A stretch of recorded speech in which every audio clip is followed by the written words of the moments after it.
nzagerageza uko nshoboye kose. Yego. Mushimishe ko mbishoboye. Yego rwose.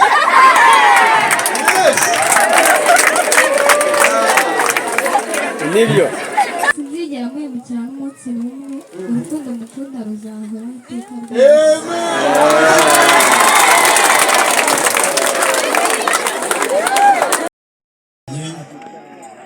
dusohoza kuri uyu munsi turi bazima ndetse iduha kureba ibirori by'abana bacu. Tubishimiye Imana, sibyo? Ariko dushimira n'aba bana ubwabo kuko bashoboraga guca izindi nzira ntibahereze ababyeyi ndetse n'inshuti ibirori nk'ibi.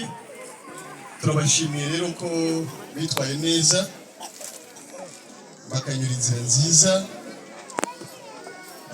bakanyura mu buryo mu by'amategeko y'igihugu ateganya ndetse n'iby'imiryango yifuzaga n'ibirori nk'ibi, ndetse bakanatanga n'uburyo bwiza bwo kuvuga ubutumwa bwiza kuri uyu musozi. Abana nabo turabashimiye, dushimiye n'ababyeyi babo babafashije bakabasindagiza bakemera gutegura ibirori nk'ibi. Ntabwo biba byoroshye mu bushobozi bari bafite, bakavuga bati reka abana tubakorere ibirori, bakirya bakimara. Nizo nshingano nyine z'ababyeyi. Ababyeyi b'aba bana bose nabo turabashimiye. Iyo hatabaho inshuti nanone n'imiryango migari, ntabwo ababyeyi bari kubyishoboza. Niyo mpamvu namwe mwese aho muva mukagera abagize uruhare kugira ngo bino birori bigende neza, yewe no kuza gusa kugira ngo bibemo, nawe turagushimiye cyane. Ni ukugurizanya, nawe ejo uzadutumire natwe tuzaze tugushyigikire, no gufashanya, sibyo? Naje mu birori nturutse i Kigali, niho ncumbitse. Mba mu mujyi wa Kigali mu karere ka Gasabo mu murenge wa Kimironko, ariko iwacu kuri ni mu ijuru niho nzabiteka. Naje kare, ibintu byatangiye mari, n'ubu nkomezanyije namwe. Nibyo amasaha yakuze, dushobora wenda no kuza kugorwa no gutaha ashingiye kugiye tuza gusoreza, ariko hano ni mu rugo no kurara biremewe.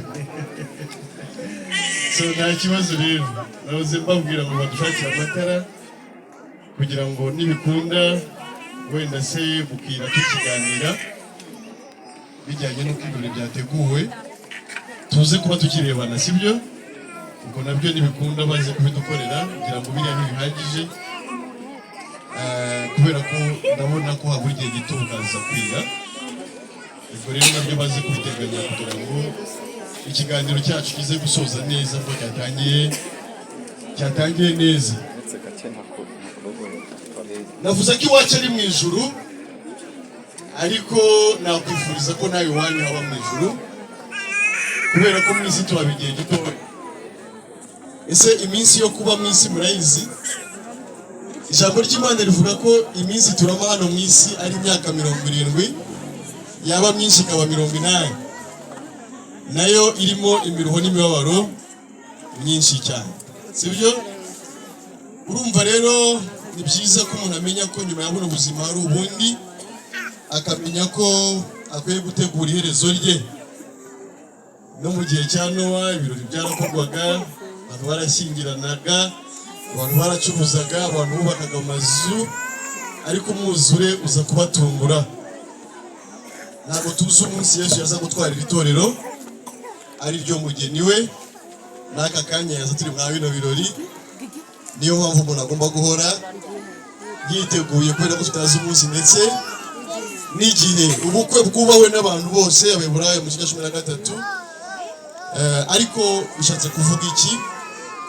Bishatse kuvuga ko impamvu twubaha ubukwe ni uko bufite ikindi kintu bushushanya, sibyo? Ubundi ubu bukwe dufite hano bw'aba bana bacu, mu by'ukuri bufite ikindi kintu bushushanya. Burashushanya ubukwe bwa Yesu Kristo ndetse n'itorero rye, sibyo? Ndakwifuriza nawe rero kubwo bukwe wazabubamo utari umutumirwa muri bwo, ahubwo uri nyirabwo, uri umugeni wande, uri umugeni wa Kristo, sibyo? Ubwo twizihiza ibirori nk'ibi birakwiye ko dufata akanya tukabizirikana, tukamenya icyo bisobanura, tukamenya icyo bitwigisha, ndetse tukareba niba koko natwe twiteguye ko isaha iyo ari yose umukwe yazira kudutwara natwe twagira gute, twagenda, sibyo? Ngira ngo Esther yarategerezanyije amatsiko uyu munsi, avuga ati umukwe naza azagira gute, azanjyana. Ndibaza iyo tuze kuvuga ngo uyu munsi ntabwo biri bukunde, na hejo yari kubabara, siko bimeze? Ariko abantu benshi batinya urupfu, kandi urupfu nirwo ruzadushyikiriza umukwe wacu. Kuki abantu batinya urupfu? Batinya urupfu kubera ko batizeye neza ko nibapfa bazaba bagiye kubana nande, na Kristo. Birumvikana? Ntabwo babizeye neza ko nibapfa bazaba bagiye kubana nande, na Kristo. Na Kristo.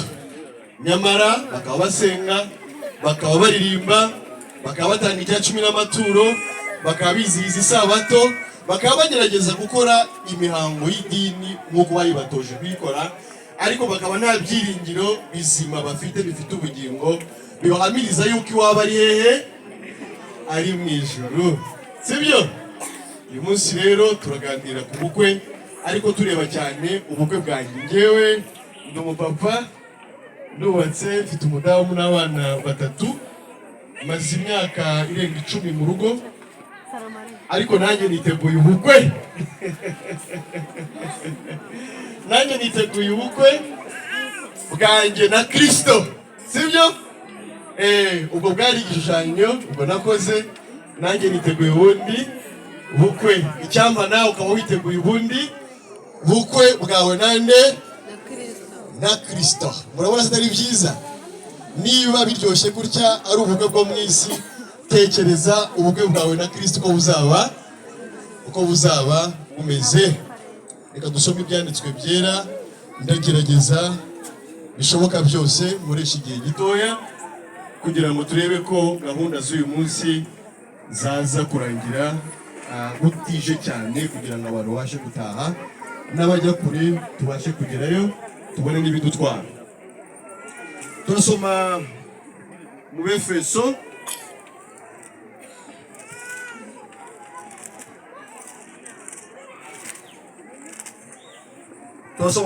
mu gice cya 5.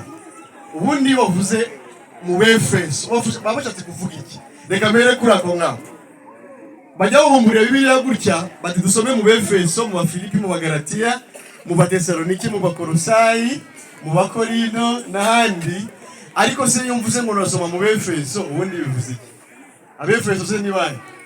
Sibyo? Usomye mu gice cya mbere ku murongo wa mbere, reka bayo mbanze. Amagambo yanjye ari mu gice cya 5, ariko reka mbere ku gice cya mbere kugira ngo mbinjize neza mu kiganiro. Abefeso igice cya mbere umurongo wa mbere n'uwa 2. Pawulo wagizwe intumwa ya Kristo Yesu nk'uko Imana yabishatse, ndabandikiye mwebwe abera bari muri Efeso bizera Kristo Yesu. Yandikiye bane abera bari muri Efeso bizera ne Kristo Yesu. Ubuntu bwe muri mwe n'amahoro biva ku Mana Data wa twese no ku Mwami Yesu Kristo, Imana ishimwe cyane. Amen. Ni igitabo cyandikiwe bane Efeso, abera bari muri Efeso.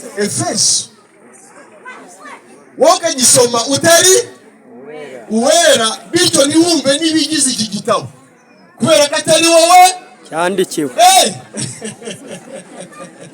Kugira wumve ibirimo hano ugomba kubanza kuba uwera. Ariko uwera ni muntu ki?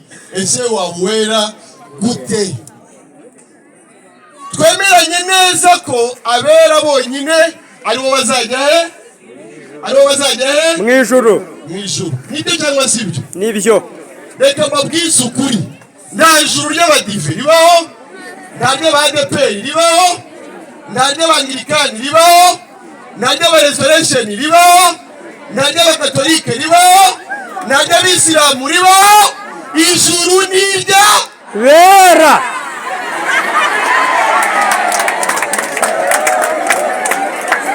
Amen, amen, amen, amen, amen, amen, amen, amen, amen. Uko ni ukuri.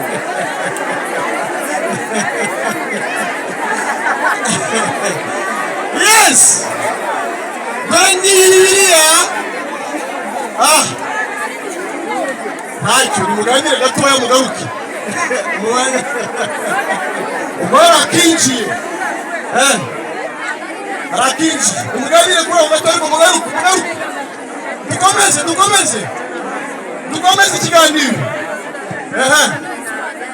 Abantu dukurikire tureke ibiganiro byo mu matsinda. Yes. Tukomeza message y'ubutanga. Ndabikunda yo abantu bishimye, mwari mwishimye n'ibyo si byose. Nimwaseka gase mwari mwishimye. Dore ngibi bibiri. Dusomeye abera bari muri Efeso. Ndaza gutanga nimero yanjye atari kano kanya ndi gusoza. Nawe uzansomera abadive mo hano n'abangirikani n'abakatolika. Nubibonamo uzantelefone uzakohereza 10,000 kuri momo. Ntabwo nakwisubiraho ndabivuze imbere y'abantu. Uzansomera ahantu byanditse uzakohereza 10,000 kuri mobile money. Nimero ndayitanga nyuma sibyo? Ntabwo byoroshye.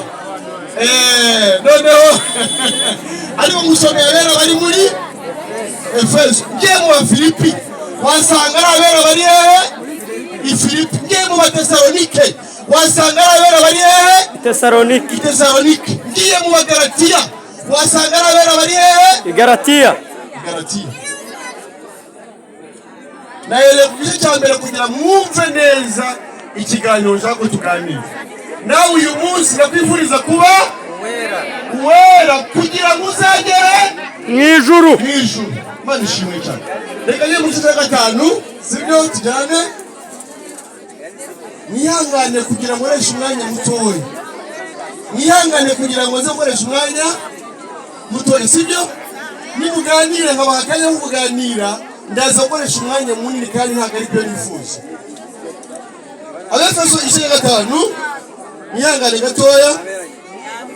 Abefeso igice cya 5 umurongo wa 25.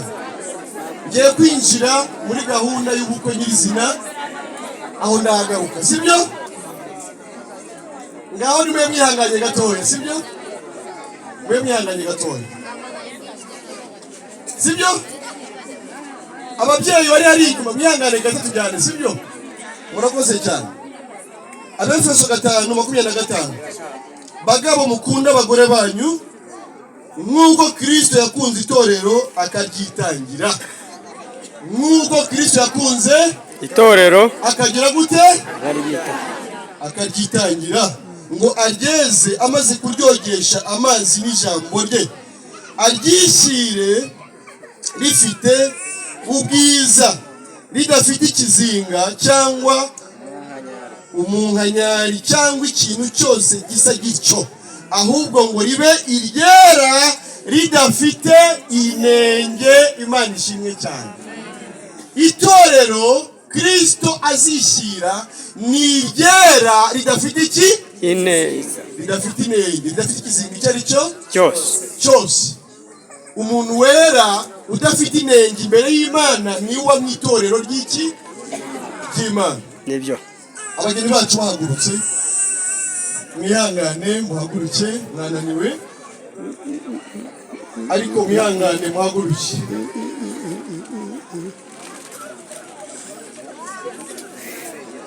Mu by'ukuri abagabo basabwa gukunda abagore babo ku rwego rwo kuba babitangira nk'uko Kristo yitangiye itorero sibyo? Basabwa gukunda abagore babo ku rwego bashobora kugira gute? Kubitangira nk'uko Kristo yitangiye itorero. Hanyuma hano bavugamo n'abagore ku murongo wa 22. Bagore mugandukira abagabo banyu nk'uko mugandukira umwami wacu. Biragoye mu mbaraga z'umuntu ntabwo bishoboka, sibyo? Ariko Kristo wo ngo wakunze itorero akanaryitangira, we yagushoboza gukunda umugeni wawe ndetse no kugira gute no kumwitangira, sibyo? Wowe ntabwo wabishobora, ariko Kristo muri wowe yagira gute yabishobora, n'ikimenyimenyi yarabishobora, sibyo? Biri kumvikana? Hanyuma impamvu itorero rigandukira Kristo riba rishingiye ku rukundo Kristo yagize ute yakunze iki itorero. Bivuze iki rero? Bivuze ngo n'umugore azakugandukira ashingiye ku rukundo nawe ugira gute umukunda. Biri kumvikana? Biri kumvikana? So ni ikintu rero kigoye muri iki gihe abagore kugandukira abagabo babo, biragoye cyane, biragoye cyane.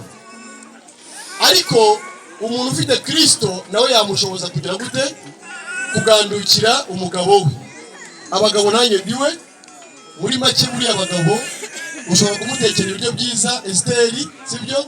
Ugasasa neza, ariko niba utamwubaha, sibyo? Ibyo byose ntabwo abiha agaciro. Ikintu gikomeye ku mugabo, kuko ari ibiri rivuga, ni ukumugandukira, sibyo? Ni ukumwubaha se mu yandi magambo. Ariko abagabo natwe tukamenya ko kugira ngo bishoboke ari uko dukunda abagore bacu. Mu rukundo rero habamo byinshi. Iyo ukunda umuntu ntabwo umwifuriza ikintu kibi, ntabwo umugirira nabi. Umugabo ukunda umugore we ntiyamuca inyuma, siko bimeze? Umugabo ukunda umugore we akora byose kugira ngo ahahire urugo, sibyo? Umugabo ukunda umugore we ntacyo adakorera urugo rwe. Biri kumvikana? Ntafata ubushobozi bw'urugo ngo abujyane hanze, ahubwo abukoresha hehe? Mu rugo rwe, sibyo? Ikindi, ahora abona umugore we ari mwiza, aho niho bikomerera cyane. Umugabo ukunda umugore we kubera ko urukundo ntabwo rubona ikibi ku bandi. Biri kumvikana? Sibyo? Natwe Kristo kandi yaradukunze tutari beza. No mu gihe umugore yateshutse, birasaba ngo rwa rukundo rugarure umugabo, rutume akomeza kumukunda, kubera ko na Kristo ntabwo adukunda kubera ko turi beza. Hanyuma mwicarire bageni bacu, mwicarire. 32 Abefeso 5 niho ngiye. 32 ibyo n'ubwiru bukomeye cyane. N'ubwiru bugize gute bukomeye cyane. Ariko ibyo mvuga byerekeye kuri Kristo n'itorero, Imana ishimwe cyane. Ngo n'ubwiru bukomeye cyane, ngo ariko ubundi byerekeye kuri Kristo n'iki n'itorero. Biri kumvikana? Ibintu bivugwa ku bageni bacu, ibintu bivugwa ku bukwe, sibyo? N'ubwiru bushushanya ikindi kintu aricyo Kristo ndetse n'itorero rye. Imana ishimwe cyane. Kristo yitangiye itorero bituma azaryishira ridafite inenge, ridafite ikizinga ndetse n'umunka nyayo. Inshuti zanjye nawe birashoboka ukaba mwisi uri mu itorero rya Kristo udafite ikizinga cyangwa se umunka nyayo imbere y'Imana. Iryo niryo torero rizajya kubana nande na Kristo. Uwo niwe mugeni wa Kristo. Ndizera ko mwese mwifuza kuba muri iryo torero. Nibyo cyangwa sibyo? Abatabyifuza mwese murabyifuza. Reka mbabwire ibanga rero ryabahesha kuba mu itorero rya Kristo. Reka mbabwire ibanga ryabahesha kuba umugeni wa Kristo, mukazibanira nawe iteka ryose mu munezero udashira, sibyo? Ndabizi muraza kunkunda cyane, ngiye kubarangira uburyo mwaba umugeni w'umugabo wifite. Umugabo umeze gute? Wifite. Witwa nde? Yesu. Ngiye kubaha ipasi niyo ndiri imigezweho. Ngiye kubabwira uburyo mwarengukwa n'umugabo wiyubashye witwa nde? Yesu w'umukire. Nibyo. Iwe mu ijuru nta marira abayo, nta nzara ihaba. nanzaribayo nani miruho abaho bose baguwe ariko ntidashaka kujya yose. amen amen sawa ko ntiwakurangira ubonaga pariseri Kigali mwari inshuti ngiye kurangira uburyo wakwibera umugeni wande ukazajya kwibera mwijuru. nabonye abakecuru n'abasaza mwijuru ntabwo tuzasaza sibyo mwijuru ntabwo gusaza kugize gute kubayo ngimana muzasime mu byeshuro Yohana mu cya 7 ku mironkera ngimana ubwayo ngizaduhanagura amarira yose twaririye hano mwisi tuzabaneyo sibyo kandi byoroshye kubi ni nkaho mvugiye agakandi byoroshye kubi arega aho byoroheye uwo mugabo wacu ni umugabo w'urukundo rwinshi cyane. amen ikindi arifize kumwe nta kintu cyawe ashaka ni wewe wenyine agize gute ashaka urimo kubyumva ahubwo uyu munsi niwumva ijwi rye ntiwinangire abarimo aratereta sibyo ntabuntu uze kumwemera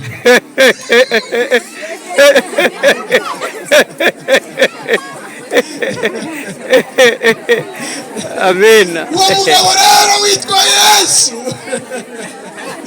uwo mugabo witwa Yesu yaragukunze cyane agukunda utabizi agukunda utamuzi agukunda utaranavuka ariko yarakuzi kubera ko ni Alpha akaba Omega itangiriro n'iherezo jambo ubutumwa bwiza bwa Yesu Kristo uko bwanditswe na Yohana mu gice cya mbere guhera ku murongo wa mbere ni jambo woze wahoranye n'Imana nta cyaremwe kitaremwe nawe uwo nguwo rero yahozeho ariho kandi azahora witeka byose yiyereka Yohana yaramubwiye ngo icyakora nari narapfuye ariko ubu ndiho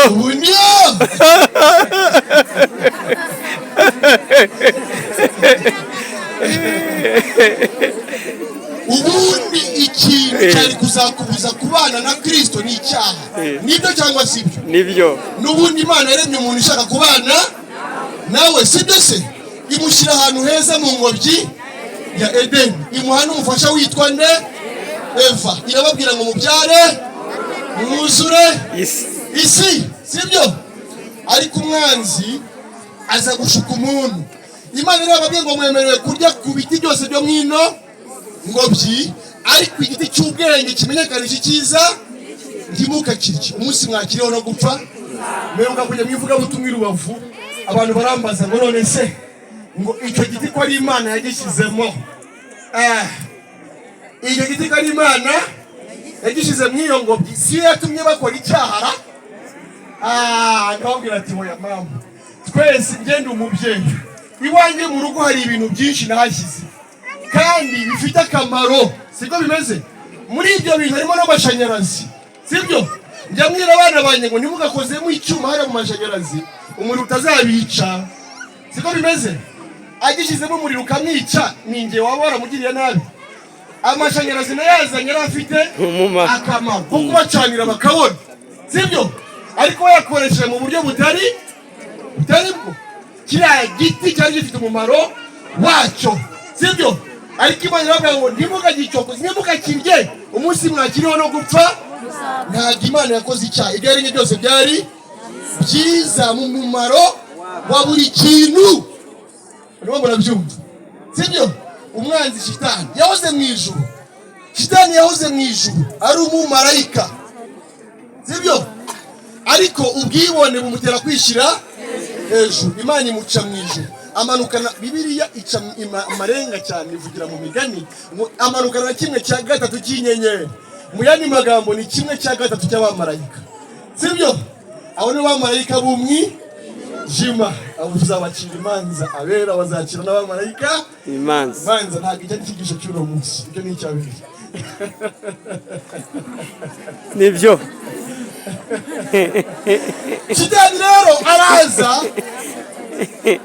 n'ishyari ryinshi y'uko yaciwe mu ijuru ashaka nuko wa muntu atandukana n'Imana. Aramushukanyura ku mugore, ajya kuri za mbuto abarahumanye, nawe ashuka n'umugabo we nawe agira gute, arazirya. Mu bisanga bambaye ubusa, bahunga mu maso y'Imana. Bagerageza no kwidodera imyambaro mu bicocero, sibyo, mu bibabi by'imitini, ariko n'ubundi bakomeza kwibona bambaye ubusa. Bifite ikindi bisobanuro. Kuva icyo gihe rero umuntu atandukana n'Imana, kubera ko Imana ntabwo yabona n'icyaha, Imana ntiyabana n'umunyabyaha. Umuntu atandukana n'Imana muri ubwo buryo, sibyo? Hanyuma rero natwe tukomoka kuri Adamu na Eva, abo bagomeye Imana bakandura bakagira kamere y'icyaha. Niyo mpamvu twisanze natwe dufite kamere y'icyaha, bityo ukisanga ukora ibyaha utazi impamvu ugira ute ubikora, ariko niya kamere y'icyaha iba muri wowe. Murimo murabyumva, sibyo? Kandi uvuga ko wakishijwe, nyamara uracyakora umusozi wakizwa ryari?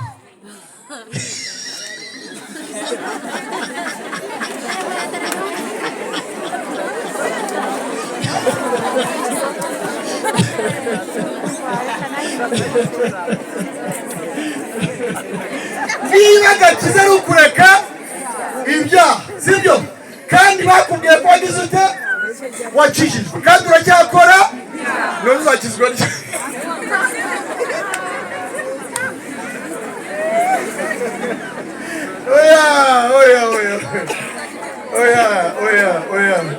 Oya. Ntabwo ko ariko gakiza, sibyo?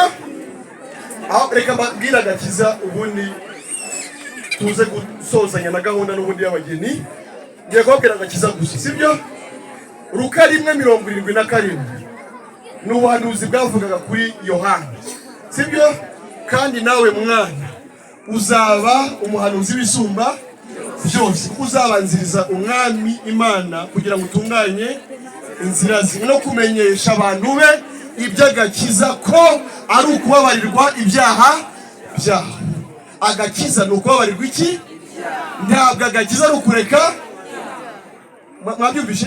Agakiza ni ukubabarirwa, ntabwo agakiza ari ukureka ibyaha. Izo mbabazi nazo rero ntabwo ari za zindi za buri munsi duhora tugira gute dusaba. Imana imaze kubona ko twese twarabo kurimbuka, Abaroma 3:23, kuko bose bakoze ntibashyikira ubwiza, abantu bose barabo kurimbuka, sibyo?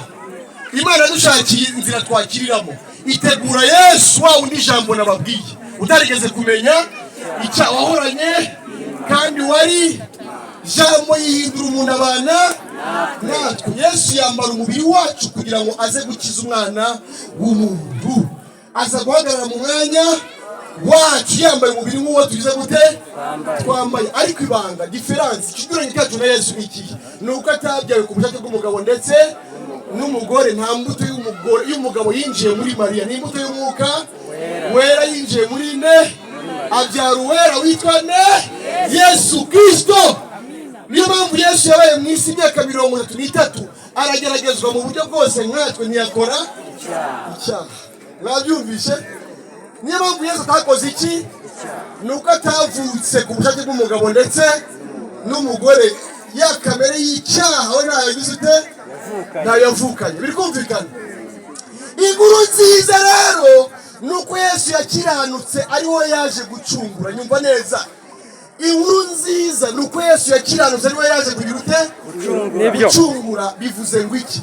Iyo umucunguzi abonetse, uwacungura yegerayo.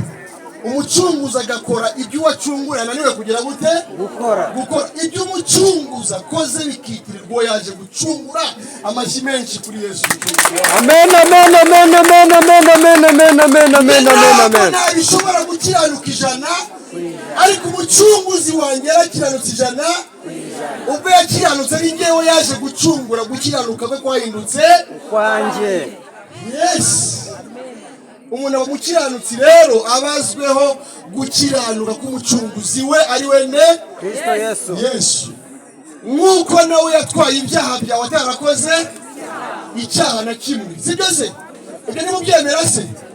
Yesu yahindutse umunyacyaha atarakoze icyaha. n'ibyande n'ibyaha byandi byamugize umunyabyaha n'ibyanjye ndetse nawe siko bimeze se ibyaha byawe byakuvuyeho bidakurinde Yesu ahinduka umunya gukiranuka kwe kuva kuri Yesu kuza kuri wowe nawe uhinduka iki umukiranutsi nuko umuntu aba umukiranutsi imbere y'Imana kandi mu buryo bw'iteka ryose nuvuga ngo ntibishoboka unavuge ko bitashobotse kwese ahinduka umunya niba yahindutse umunyabyaha atarakoze nawe wahinduka umukiranutsi atari uko wakoze ibyo gukira ahubwo umaze gukiranuka kwane Yes unyumve neza amen ibyaha byawe byamubazweho mu mujyano no mu gihano cy'urupfu urupfu wagapfuye rw'iteka kujya mu nyanja y'akumuriro n'amazuku igihano Yesu yahanwe ni igihano gisimbura igihano cyawe yagukijije urupfu rw'iteka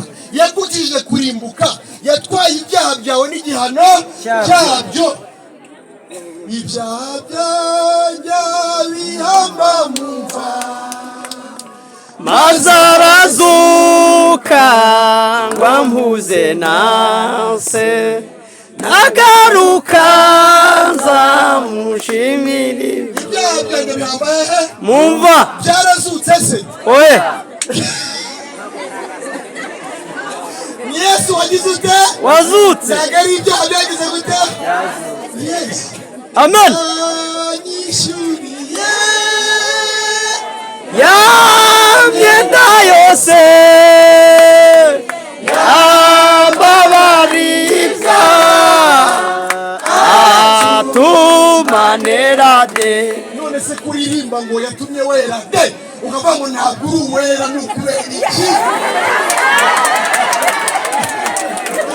atumanera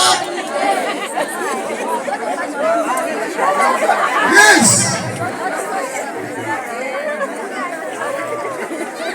yakwishyuye ya myenda yakubabariye atuma none ngo ntabwo uri uwera mukobwa nawe byakubera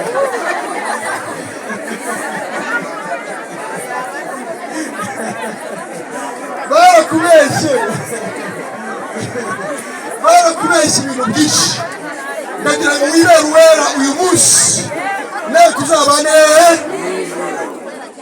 sibyo Uwiteka umucamanza ambonye w'amaraso acira urubanza rubiyanyitukira none se akwita umukiranutsi wo kwita umunyabyaha kubera iki yakubonyeho amaraso ntagucira urubanza ahubwo akwita umukiranutsi Satani yanyibukije gukiranirwa kwanjye ashaka kunyihebesha njyanumira debayo mukiza wanjye wabinkuyeho byose kera yaramwongereye nuko sinzarimbuka nawe mukiza wanjye wagisute kera yaramwongereye no gusangira guteza sinzarimbuka uyu munsi rero nsoza icyigisho uyu Amen. munsi izere ko ibyaha byawe byose Imana yabikuvanye ikabishyira kuri Yesu n'igihano cyawe Yesu akaba yaragihanwe akaba yarakirangije kubera ko yazutse wibere umukiranutsi imbere y'Imana nawe ubeho utunze ibyiringiro kuko iwanjye ari hehe mu ijuru ntabwo Yesu yapfiriye ibyaha byawe bitanu n'ibindi bisigaye yapfiriye ibyaha byawe byose nibyo wizera mu mutima Imana irakugira umukiranutsi Abaroma 10:10 ni kwavuga ngo umutima ni umuntu yizeza akabarwaho akanwa akaba ariko yatuza akabagize gute biragoye se ntabwo bigoye ndabashimiye ko mwakiriye inkuru nziza muri abantu beza cyane sibyo tuzasubira njya nkunda ku zino sibyo nzagaruka ningaruka wenda hari abo tuzongera tukabonana, ariko nanaje vuba hari bene data barimo Mariko, barimo n'abandi n'abageni mwashyingiye umunsi nabo nabera imbere y'Imana kubwa Yesu Kristo bazabasobanurira byinshi. Mwongere muhaguruke abageni beza, mwongere muhaguruke.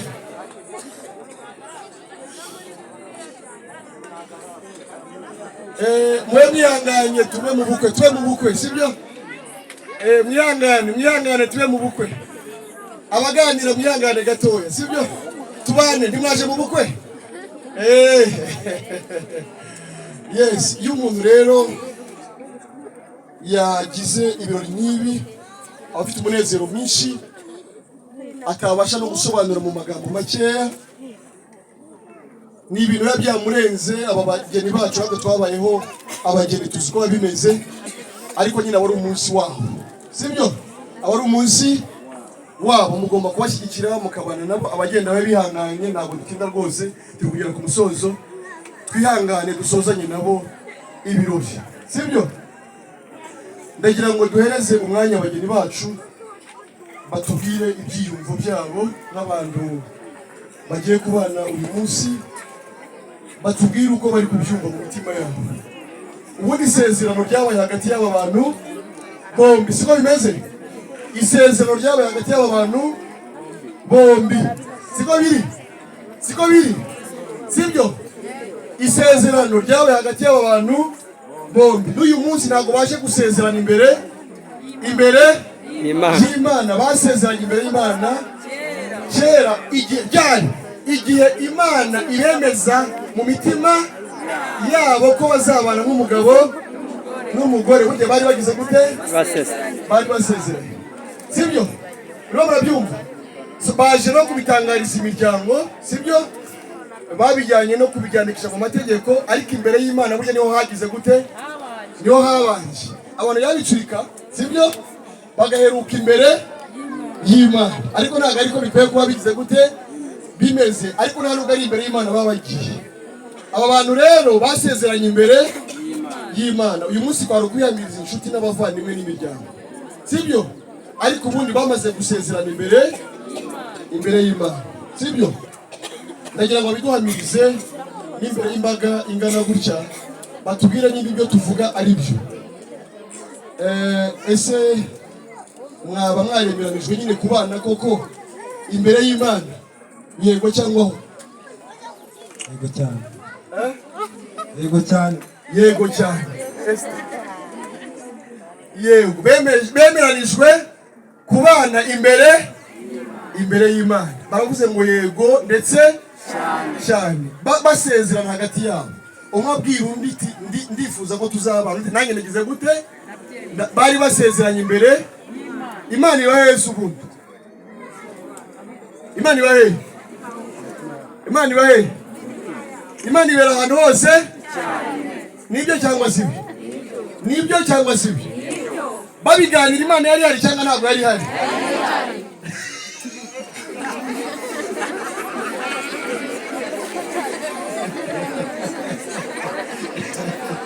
Oya, ntabwo abashumba no basezeranya abantu, ahubwo Imana nisezeranya nk'uko yabikoze mu ngobyi ya Eden, igasezeranya Adamu ndetse nta muntu. Pastor wari yitwa nde? Mushumba wari yitwa nde? Arahari? Oya, ni Imana yagize ite? Yabasezeranije. N'abandi bayagize gute? Niba yabasezeranije. Ahubwo bakwiye kubaha iryo sezerano sibyo? Mu kimenyetso cy'urukundo rero bakundana, bafite no kwambikana impeta uyu munsi imbere yanyu. Ariko ibi ni ibyanyu, ni ukuramiriza imbere yanyu, ariko ubundi impeta nyakuri ziri mu mitima yabo. Murabona ko njye ntayo nambaye, ntayo mfite sibyo? Ariko mfite umugore tubanye neza, tumaranye imyaka irenga 12. Abantu bajya bambwira ngo njye mubanze mumbwire impamvu ugomba kuyambara. Bakambwira ngo nyine murumva ngo utayambaye ngo ushobora gushukwa ngo ukawatereka undi mugore kubera ko abona ngo ukiri umusore. Noneho ngiye nzajya ndindwa n'igicyumba.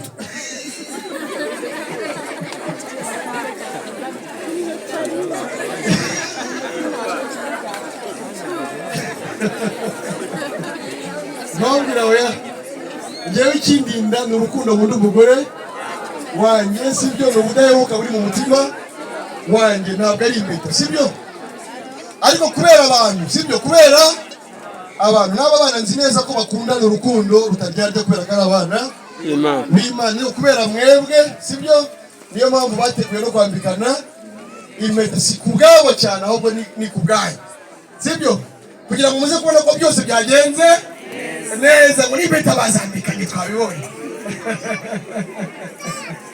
Ngira ngo rero arabanza anamubereke sibyo, arabanza mubereke umugeni abateye amatsiko igihe cyose siko bimeze. Twari kumwe nawe kare ariko murabona ko yagarutse yahindutse siko biri sibyo, nabanze amubereke ubone ko ari wa wundi sibyo, hanyuma narangiza mwambike n'impeta mumureba siko biri. Yes, gaho rero twikurura umugeni wawe, hanyuma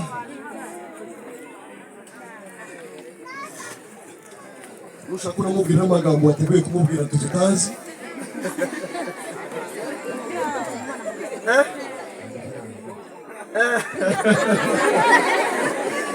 Aravuga nyuma.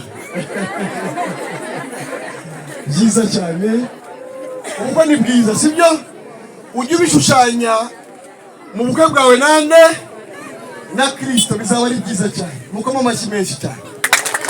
Yes, umugeni wacu rwose ni mwiza, uko bari musanzwe mumuzi murabona ko yahindutse, ntabwo akiri wa wundi. Ni ikigaragaza ko mu ijuru tuzaba twagize gute, twabaye bashyashya, twahindutse rwose. Hanyuma nizere ko noneho ya magambo yabonetse, wenda mbere yo kumwambika impeta ndagira ngo banze umubwire imitongo. None se Adamu bamuhaye abonye umugeni yavuze gute? Aka ni akagufa ko mu magufa, ni akara ko mu mara, siko bimeze se? Umubwira niyo yaba abiri, ntagomba kuba siriyasi cyane mu rugo, ntagomba kuba siriyasi cyane muri funga isura, ugomba gusetsa umugore akishima. Niyo waba wabaye wiriwe mu bintu byinshi, abagabo twirirwa mu bintu byinshi, ugomba kugera mu rugo ukabisiga hanze sibyo, ntubyinjirane mu rugo mugatanga umunezero. Niyo yaba abiri.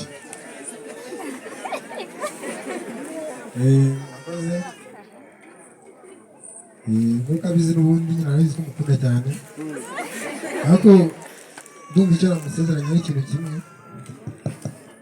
Yego, nzagerageza uko nshoboye kose, yego, mushimishe uko mbishoboye. yego rwose. Yes, nibyo amashyigo yamuha nyuma, wewe muretse muratandukanye. Yego, ubwo icyo nazaba afite yego, abibona ntabwo azabindenganyiriza, ariko nsezeranyije ko nta kintu nzamwima gifite. urakoze cyane. Ariko Esther nawe wamubwira aho rimubaza, wenda wowe n'ubwiye neza, wenda wowe nturenze rimwe basi, ariko urimubwiza. ndamukunda cyane kandi Niyanga avuga gakeya mbe muretse mu gihugu sibyo? Aha, sinzigera mwimukira n'umunsi n'umwe, urukundo mukunda ruzahoraho iteka ryose.